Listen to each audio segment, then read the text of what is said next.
en los asuntos de Dios y permanecer con la actitud de Marta o María, que fue la que se quedó escuchando la palabra. Entonces Juan realmente nos regaló un tiempo maravilloso, donde él nos recordaba que no solamente es maravillarnos, sino tener esa palabra viva cada día en nuestra vida.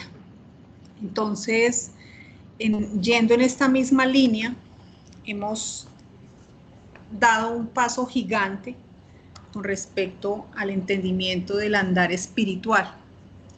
Este andar que por años de pronto nos fue esquivo, pero que ahora tenemos ya condensadas algunas preciosas verdades que ahora vamos a reestructurar en esta retroalimentación.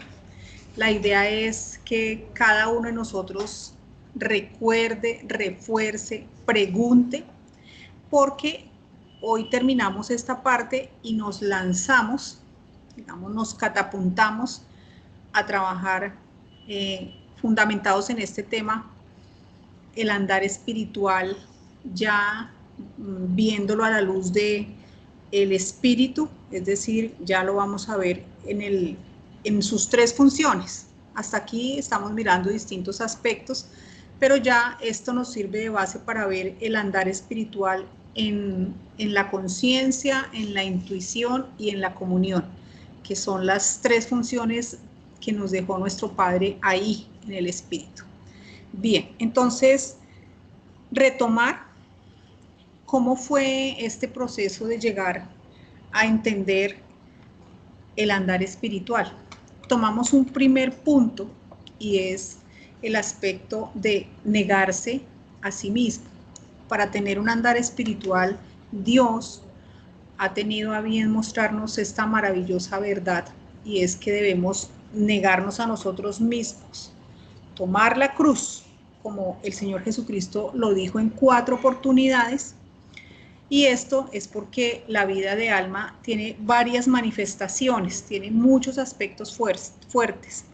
Entonces, hay que mirar, esta parte tal vez es la parte más importante de la identificación con el Señor Jesucristo, que nosotros debemos morir a nosotros mismos, a nuestra vida de alma.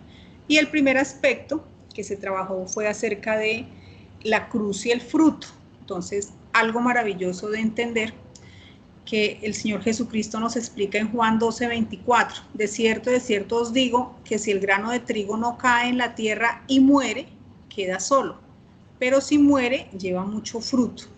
El que ama su vida la perderá, y el que aborrece su vida en este mundo, para vida eterna la guardará. De la misma manera, Mateo 16:24. Entonces Jesús dijo a sus discípulos: si alguno quiere venir en pos de mí, niéguese a sí mismo y tome su cruz y sígame. Porque todo el que quiere salvar su vida la perderá, y todo el que pierde su vida por causa de mí la hallará. Estos versículos que se encuentran en los evangelios hacen la gran invitación que nosotros no conocíamos, y es acerca de negarnos a nosotros mismos. Es necesario morir a la vida de alma para tener fruto, y esta es una maravillosa verdad que empieza a dilucidar lo que será nuestra vida eterna. ¿Qué haremos? Lo primero es que Dios espera que lleguemos con un fruto, y el fruto es lo que hayamos perdido acá en cuanto a la fuerza del yo. Entonces, la invitación es a que estos asuntos del alma deben ser totalmente llevados a la cruz, ¿sí? Todo lo que nosotros consideramos como importante, los talentos, dones, conocimientos, posesiones, títulos, todo eso procede de la vida de alma. Y Dios dice que estos beneficios que tenemos en esta vida son incapaces de llevar fruto para la vida eterna. Todos sabemos que lo que hagamos en este mundo, en esta tierra, se va a quedar acá en cuanto a las cosas materiales.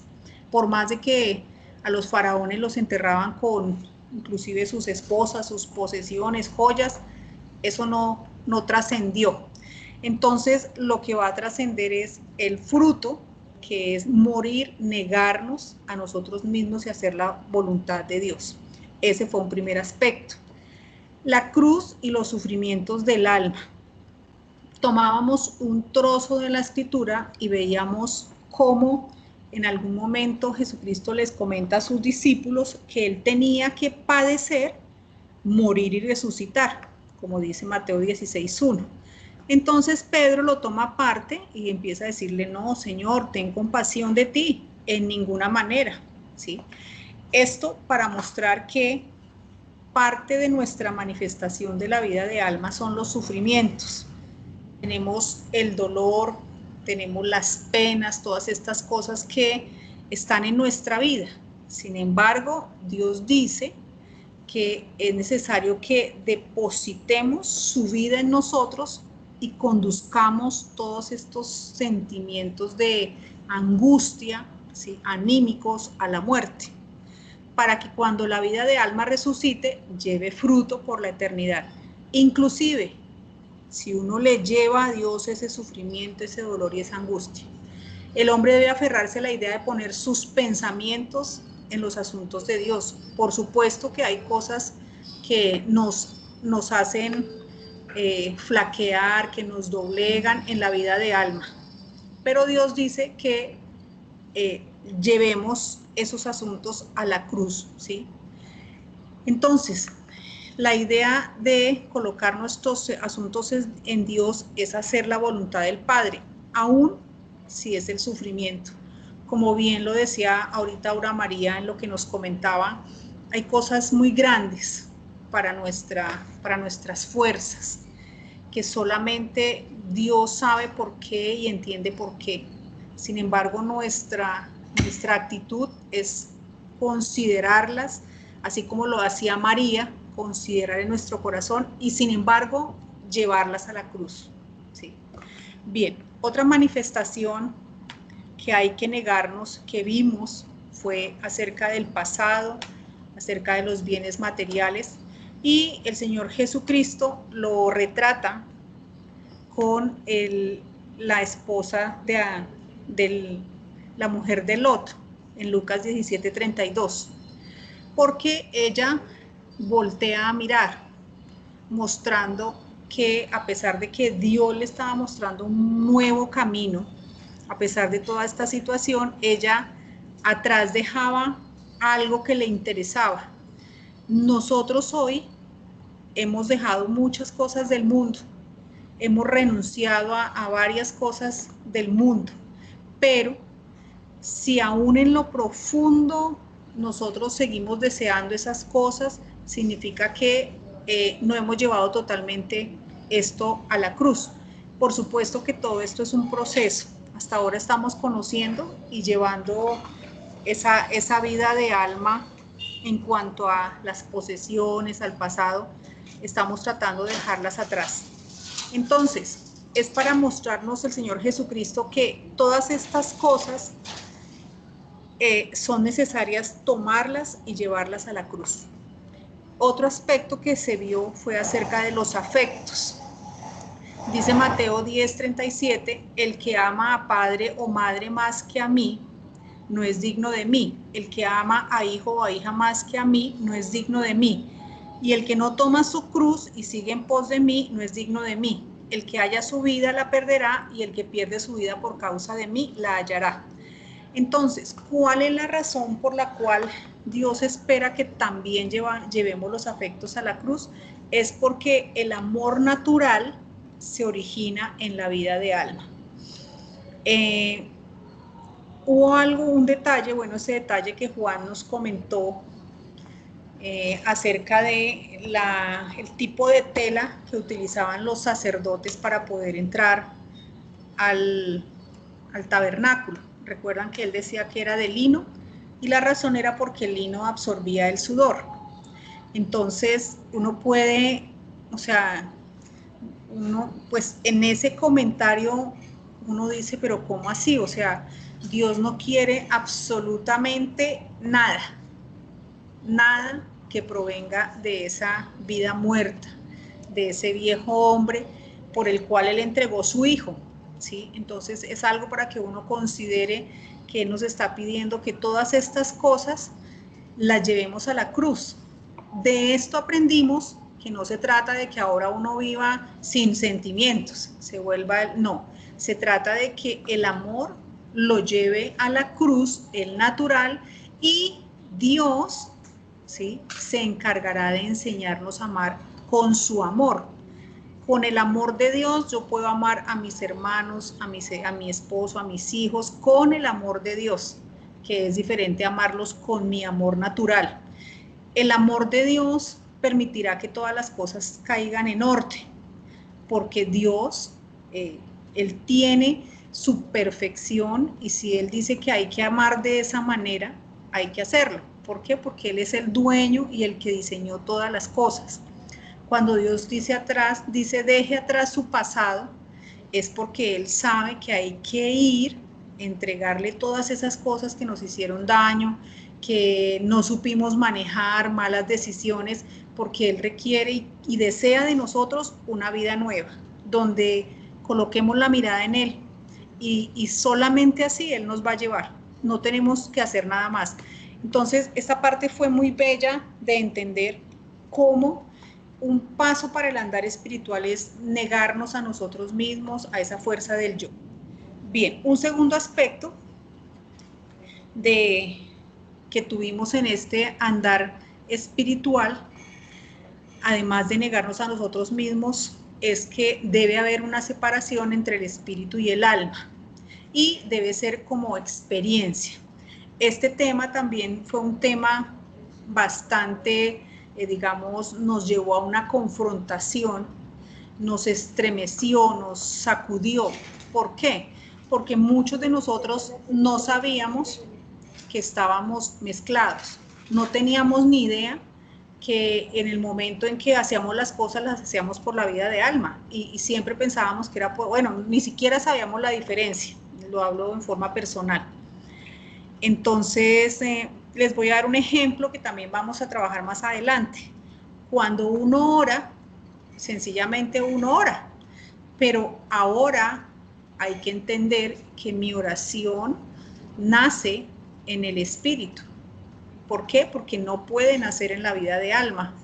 ¿Por qué? Porque la vida de alma debe ir a la cruz. Entonces, es algo que nosotros estamos aprendiendo en este camino, y este tema, como digo, nos confrontó. Es un tema muy importante para el andar espiritual, el poder saber que este andar se debe hacer desde el espíritu, ¿sí?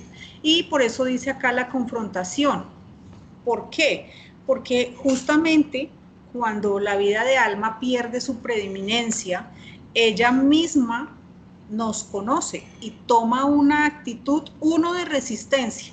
Cuando uno le dicen, mire, deje de querer como quiere a sus hijos y quiéralos con el amor de Dios, uno dice, un momentico, pero es que yo por mis hijos doy, sí, etcétera, etcétera. Entonces, es una resistencia.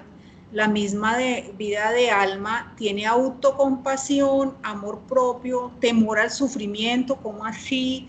Que yo debo amar a Dios sobre todas las cosas, ¿sí? Hay rabia, incertidumbre, y todo eso en muchos casos se manifiesta en desobediencia a Dios. ¿Por qué? Porque toda la vida hemos hecho lo que nosotros hemos considerado. Así de sencillo. Ahora, Dios, a través del Espíritu Santo, nos dice, miren, las cosas se hacen como nuestro Padre las diseñó, en sus fuerzas, no en las del hombre, en su voluntad, no en tu voluntad. Entonces, eso es algo nuevo para nosotros, ¿sí? Dice acá que la vida de alma debe ser, si no es llevada continuamente a la muerte, Satanás va a aprovechar para convencer al creyente de amar a Dios, que tenga una vida espiritual, pero por su vida anímica. Ese es el problema. Aquí radica la diferencia con todas las cosas, digamos, de la religión, de los grupos religiosos. Si nosotros no entendemos, por eso es el primer punto y más importante, que yo he de morir, porque si yo no muero no tengo fruto. Esa es la condición. Entonces, Dios espera que yo continuamente esté llevando todas mis cosas que son mías, mis pensamientos, mis emociones, a la muerte. ¿Por qué? Porque si no, yo voy a tener una relación con Dios, efectivamente, pero desde mi vida de alma, y eso significa como si nosotros adorásemos al Padre desde el lugar santo, ¿sí? O sea, desde ahí y no detrás de la cortina, gracias, exactamente. No llegamos al lugar santísimo. ¿Por qué? Porque no hemos sido capaces de romper ese velo. Es esa la razón por la cual podemos pasar nuestra vida entera y tenemos una gran relación porque Dios lo permite, ¿sí? Y Dios nos acepta. Él no es que nos deje de amar ni de querer, sino que Él, justamente los que hemos caminado tiempo con Dios, sabemos que a Él le encanta que lo descubran, a Él le encanta, como Hansel y Gretel, ir dejando las moronitas y que uno vaya buscándolo, ¿sí? Muchas personas en este camino dicen, ay, pero ¿por qué no hacen una Biblia ya con todas estas explicaciones? Es que la vida nuestra se trata de querer amarlo, de querer hallarlo, de querer buscarlo. De esa manera es que a Dios le gusta que lo amemos, ¿sí? Entonces, si nosotros no entendemos que la vida de alma hay que llevarla a la cruz, siempre va a estar de manera silenciosa, ¿sí? Esa parte del engaño, de que nosotros amemos a Dios desde nuestra vida de alma, tengamos comunión desde nuestra vida de alma, es decir, si es posible, desde el atrio. Entonces, cada uno de nosotros, la idea es que no nos dejemos robar. Y lo que pues ya nosotros vimos que, como dice ahí, que va a ser por fe. O sea, nosotros no tenemos que hacer ningún curso, como veíamos con Juan, que no tenemos que tener ningún intercesor ni ningún curso especial para andar por la vida del espíritu, ¿sí? Para tener un andar espiritual. Entonces, hay que recordar que el propósito de la separación es que la vida de alma no se preserve, ¿sí? O sea, ella lo que busca es seguir como siempre ha estado, ¿sí? Por encima del espíritu. Y es por eso que el alma le da tan duro, ¿sí? Es porque ella no está dispuesta a sufrir ninguna pérdida, ¿sí? Y a mantener al creyente en el mismo punto.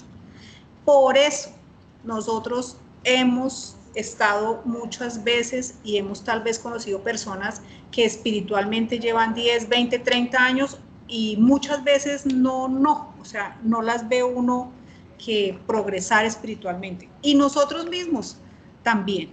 Entonces es algo muy importante de considerar, de ver. Esto es discernimiento.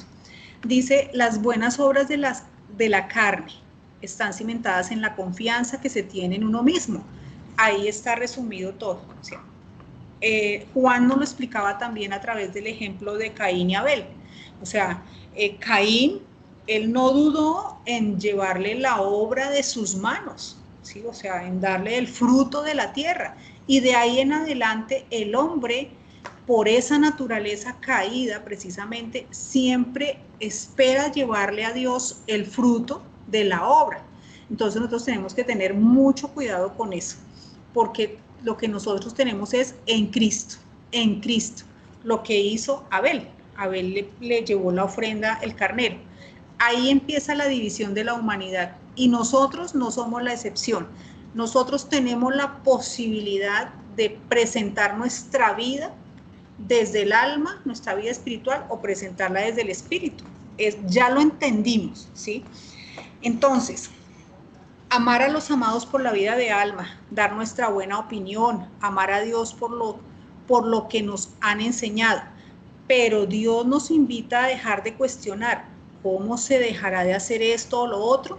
El alma tratará de engañar al creyente haciéndole creer que la manera como hace las cosas está bien y que lo que Dios dice es difícil o tal vez imposible, pues necesita la voluntad del hombre para subsistir. Cuando nosotros vimos todo este tema, lo veíamos de una manera, no, pero ¿cómo me voy a separar el alma, el espíritu? No, la mezcla. Dios nos dio la solución.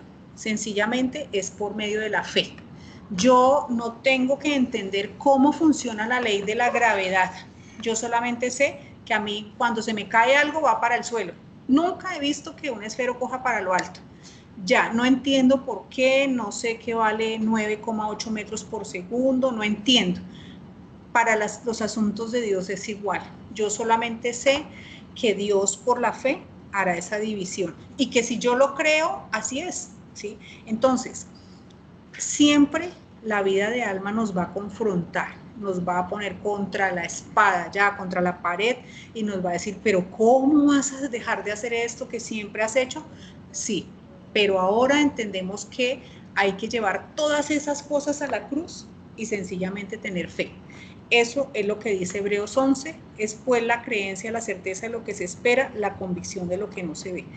Es por fe que nosotros hemos tenido todas las cosas espirituales.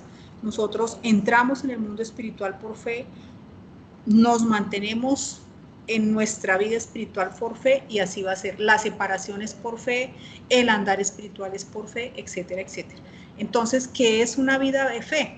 Es una vida donde el creyente confía plenamente en la voluntad de Dios, en sus tiempos y sus decisiones, teniendo totalmente claro que su voluntad es buena, es agradable y es perfecta. Y aquí falta, aunque yo no la entienda, yo debo confiar, no sé por qué Dios permite lo que permite. Dios tiene un tiempo, Dios tiene la manera de hacer sus asuntos. Yo solamente sé que yo me alineo a su voluntad y que se haga lo que Él desee, ¿sí? Yo entiendo que Dios desea lo mejor para mí, que me ama, ¿sí? Entonces, es muy importante entender que la fe no mira las circunstancias, que cuando estamos envueltos en la situación, nosotros miramos las circunstancias. No, yo debo tener la certeza que Dios hará lo que tenga que hacer, que Dios no mira los sentimientos, porque no se trata de eso, se trata de que Dios solucionará, yo solamente creo. Entonces, el trabajo nuestro en cuanto a la separación del espíritu y el alma, yo puedo mirar todo esto y decir, pero ¿cómo? No, Dios lo va a hacer. Yo solamente tengo que empezar a entender que cuando yo hago ciertas cosas, yo sé, porque Dios ya me lo muestra, que estoy tomando mis decisiones y no le estoy dando cabida a Dios. Entonces es muy importante que uno ya empiece en ese andar espiritual a practicar. ¿Esta es mi decisión realmente o yo le dejé a Dios la puerta abierta para que Él tomara la decisión? Cuando Cristo toma el control por la fe, la vida del creyente toma unas dimensiones inimaginables. ¿Por qué? Porque uno ya no tiene esa angustia, esa desesperación, ¿qué voy a hacer? ¿Cómo voy a hacer? No, uno sencillamente dice, bueno, yo hice mi trabajo, estoy creyendo y sencillamente Dios tendrá su tiempo y tendrá sus razones. Yo sigo ahí escudriñando su palabra, haciendo mis oraciones, creyendo, etc.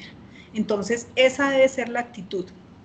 Si el creyente se siente débil, pues dice 2 Corintios 12:9, pues que el poder de Dios se perfecciona en la debilidad. Si el creyente no tiene sabiduría, dice Santiago 1:5, que si tiene falta de sabiduría, pídala a Dios. Si el creyente cree que hay una situación imposible, Lucas 18:27 dice que para Dios es posible. Entonces, una vida de fe es una vida donde uno está totalmente convencido que Dios tiene el poder, que Dios tiene el deseo, que Él quiere colaborarme y que aunque yo no entienda, Dios sabrá cómo no es necesario que yo entienda, yo solamente necesito creer, confiar y Dios hará.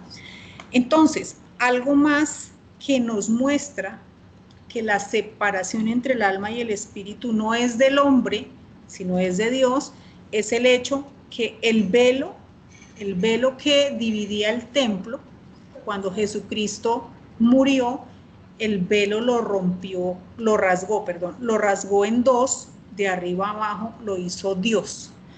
Ningún hombre se apareció allá y unos cogieron para un lado y otros para el otro, no. El velo del templo fue rasgado por Dios. Eso significa que fue la obra de Él. Entonces, no se debe a nuestra labor, ni es en nuestra fuerza que nos vamos a dividir entre el alma y el espíritu. Siempre que la obra de la cruz es llevada a cabo, el velo es rasgado. Así de sencillo. Yo voy y hago lo que tengo que hacer, que es identificarme con Cristo. Entonces Jesucristo muere, de la misma manera que yo lo hago, morir en mis fuerzas, e inmediatamente aparece la separación en mí, que es por fe.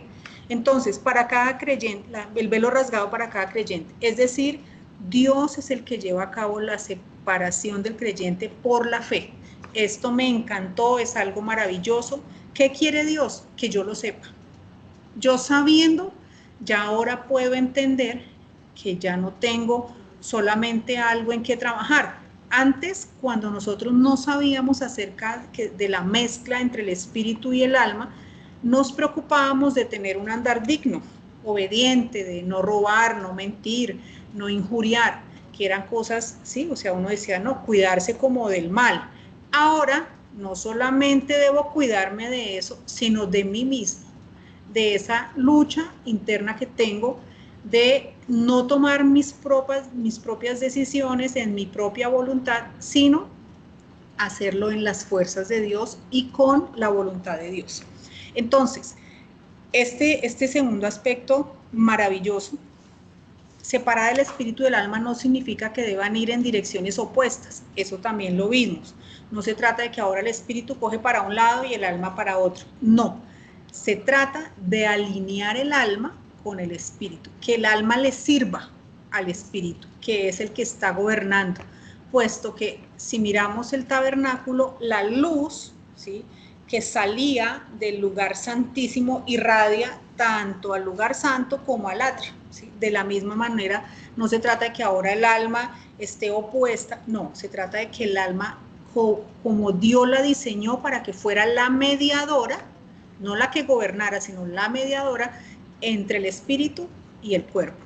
Tome su posición, ¿sí?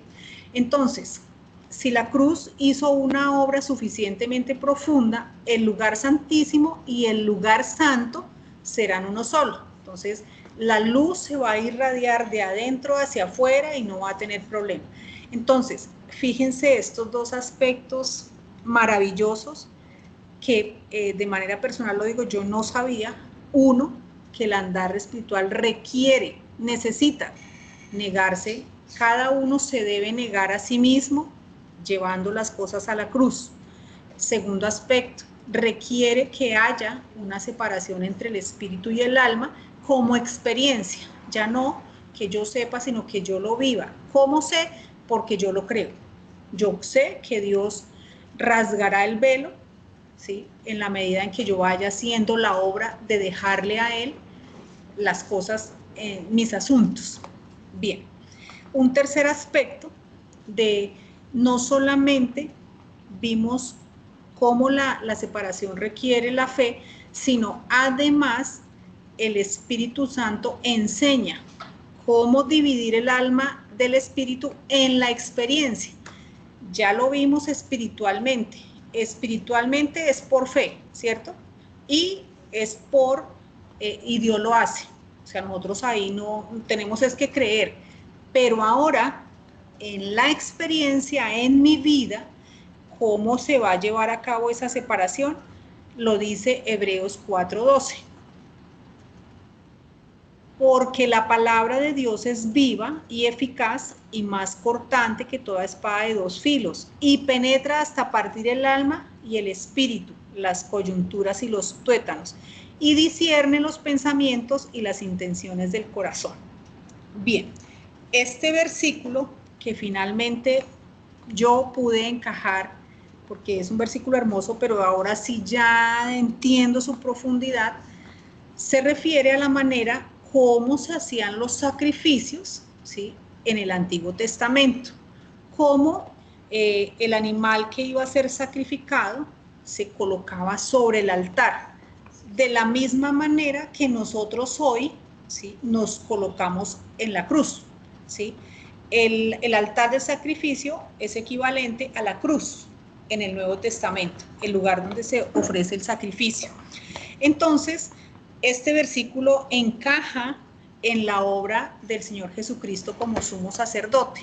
¿Qué sucedía? Entonces, llegaba el sacerdote, que era el encargado de abrir, de inmolar, abrir y preparar el sacrificio, y él tomaba un cuchillo muy filoso y dividía la ofrenda hasta llegar, ¿sí?, a lo más profundo, tan profundo que en el animal se veían las coyunturas y los tuétanos, esas quedaban expuestos, o sea, la división era total.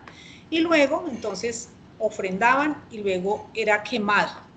De la misma manera, cuando yo me expongo a la palabra de Dios, porque la espada es la palabra, ¿sí?, esa palabra se va a encargar de dividir en la experiencia de mi vida hasta lo más profundo, ¿sí?, dividir en mí, hablándolo como una comparación, las coyunturas y los tuétanos de mi entendimiento, ¿sí?, y va a permitir que yo a través de la palabra pueda entender cómo se efectúa la división, que es lo que hemos estado haciendo. Nos exponemos a la palabra, miramos, revisamos y vamos entendiendo para que yo pueda tener esa experiencia de separación. Es única y exclusivamente a través del estudio profundo, concienzudo, un estudio sencillo, porque Dios no nos va a hablar con palabras, no, o sea, sencillo y yo lo pueda entender.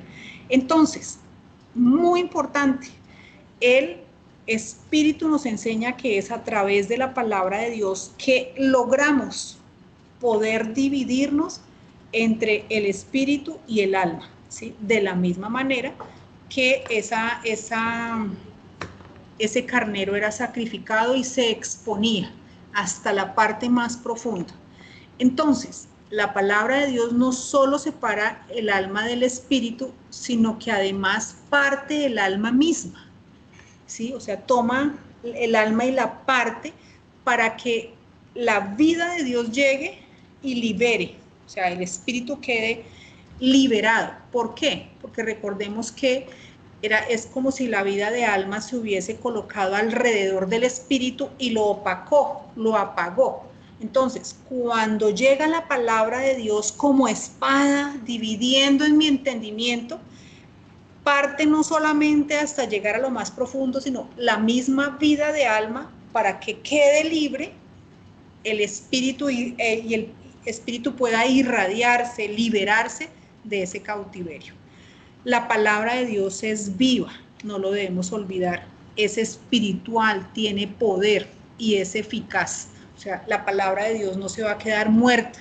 Cuando yo digo todo lo puedo en Cristo que me fortalece, eso no es una frase como una frase de Lutero o una frase, no, es algo que tiene vida, porque la palabra misma es Jesucristo, ¿sí? Entonces, eso debe trascender y tiene una causa y un efecto.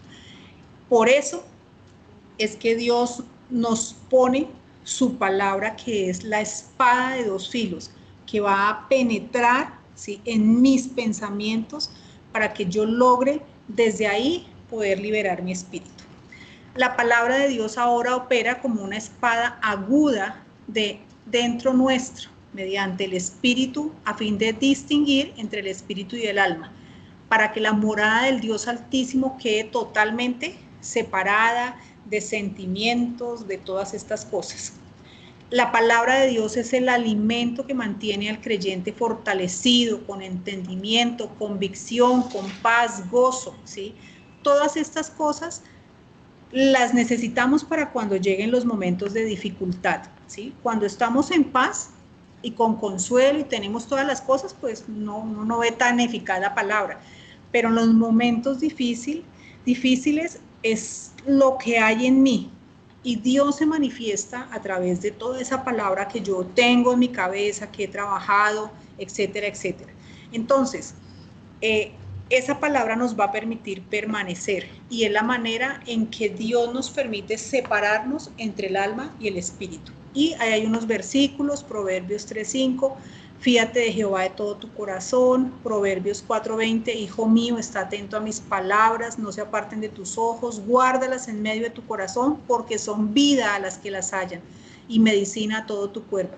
Sobre toda cosa guardada, guarda tu corazón, porque de él mana la vida. Todas estas cosas nosotros las hemos aprendido y ahora las estamos encajando.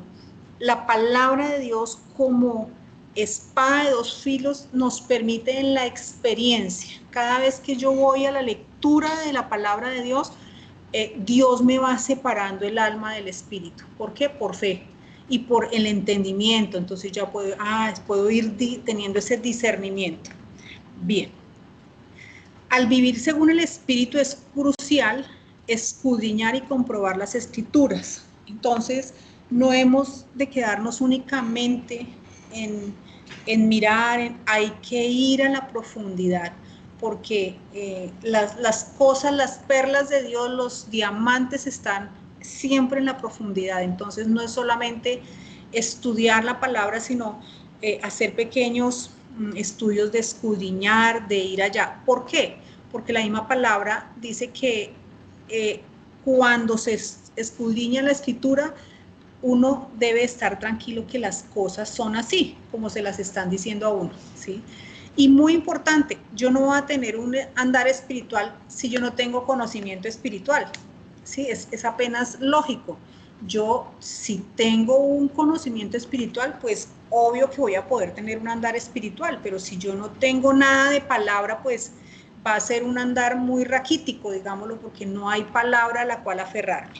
Bien, entonces tenemos que el andar espiritual requiere negarse a sí mismo, tomar la cruz, que el andar espiritual requiere que haya separación entre el alma y el espíritu, que el andar espiritual, en el andar espiritual, el espíritu nos enseña cómo en la experiencia dividirnos a través de la palabra de Dios. ¿Qué más vimos? Actitudes. A mí esta parte me encanta y es que la vida es actitud. No solamente en la vida seglar, hasta los mismos animales tienen actitudes.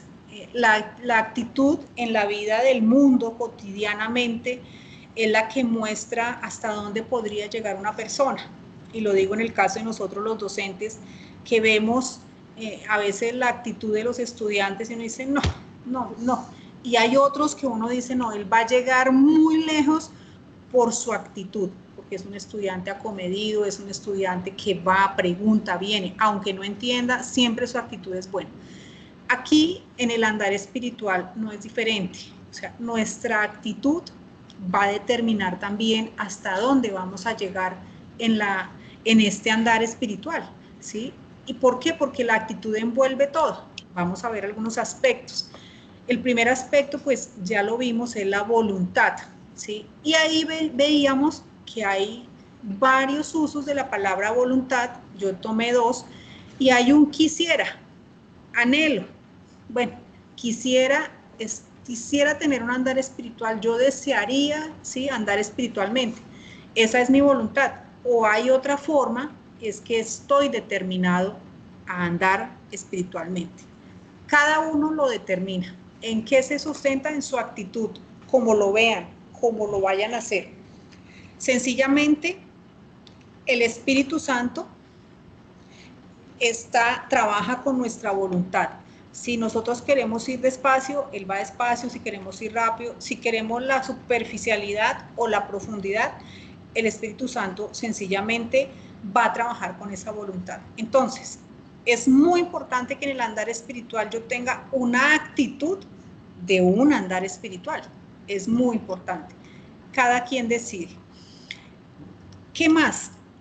Hay actitud de saber que una vida de fe es opuesta a los sentimientos. O sea, yo debo de entender que si yo tengo mi vida espiritual o seglar también fundamentada en los sentimientos, va a ser muy difícil. ¿Por qué?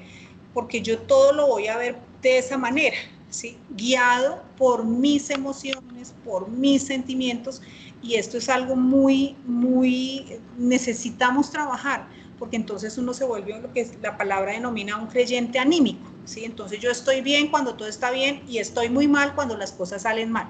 La idea es que uno procure, ¿sí?, tener gozo siempre, o sea, independiente, está lloviendo, fantástico, hizo sol, fantástico, no hay aire, fantástico, todo está bien, ¿sí? En un andar espiritual es muy importante. Si en la vida cotidiana de una persona uno puede ver esos altibajos que estamos hablando de la vida normal, y hay personas que un día están arriba y el otro día están abajo, y al otro día no los encontramos por allá en el subsuelo.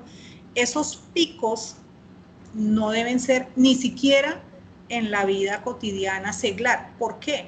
Porque son manifestaciones de emociones. O sea, eso quiere decir que la persona está viviendo de acuerdo a lo que ve, ¿sí? O sea, que si todo está bien, que si hace sol, uy, me he visto chévere y salgo contento, pero si está lloviendo, echo la abuela, no me gusta, no.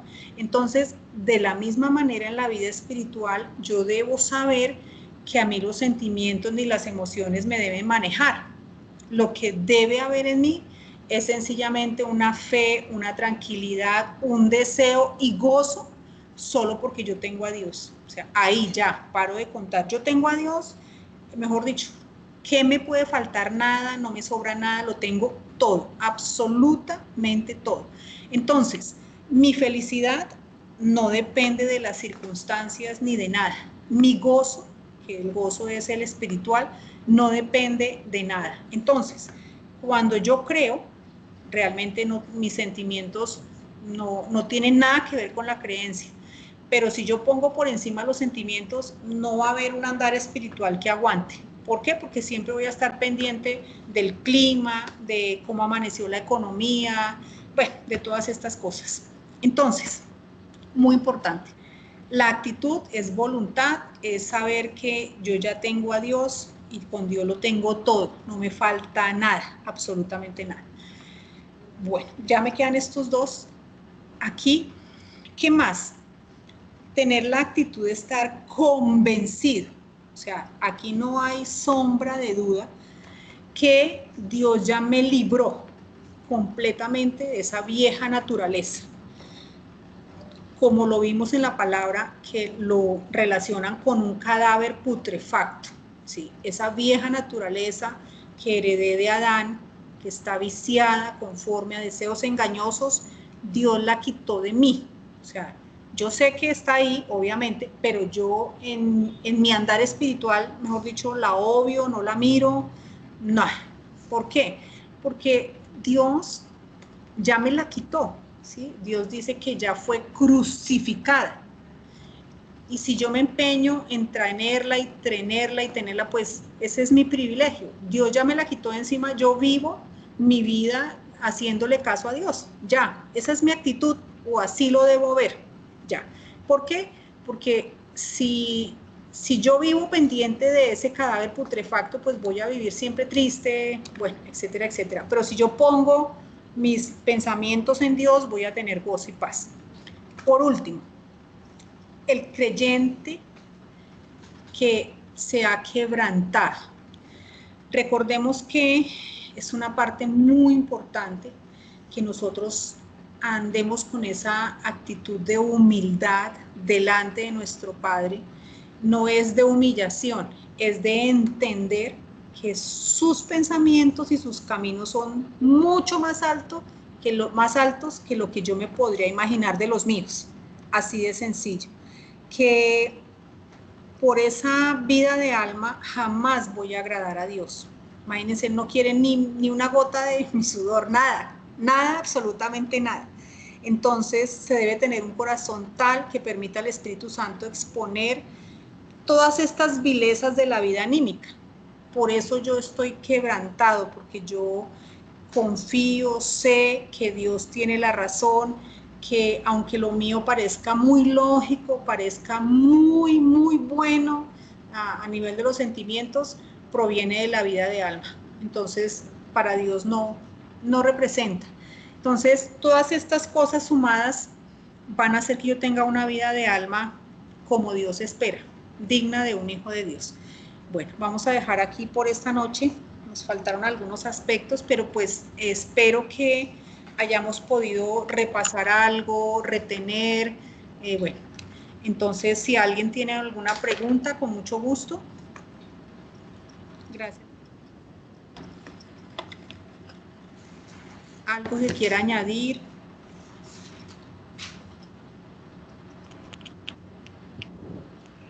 Amparito, una pregunta que me quedó, que no se la hice a Juan.